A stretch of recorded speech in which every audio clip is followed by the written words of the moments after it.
An overhead crane is a crane with a movable bridge carrying a movable or fixed hoisting mechanism and traveling on an overhead fixed runway structure. A power-operated crane is a crane whose mechanism is driven by electric, air, hydraulic, or internal combustion means. As you can see in this diagram, there are many components of an overhead crane. Let's identify some of the main parts of a typical overhead bridge crane. The runway is the assembly of rails, beams, girders, brackets, and framework on which the crane travels.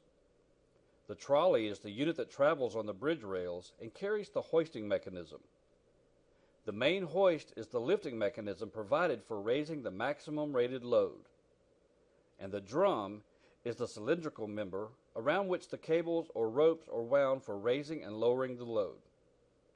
The bridge spans between the runway beams and carries the trolley. The truck is the unit consisting of a frame, wheels, bearings, and axles which supports the bridge girders or trolleys. The load block is the assembly of hook or shackle, swivel, bearing, sheaves, pins, and frame suspended by the hoisting rope. A stop or bumper is an energy-absorbing device for reducing impact when a moving crane or trolley reaches the end of its permitted travel, or when two moving cranes or trolleys come in contact. An auxiliary hoist is a supplemental hoisting unit of lighter capacity and usually higher speed than provided for the main hoist.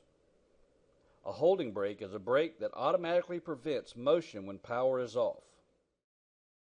Bridge travel is the crane movement in a direction parallel to the crane runway. Trolley movement at right angles to the crane runway. Hoist motion refers to the motion of a crane which raises and lowers a load.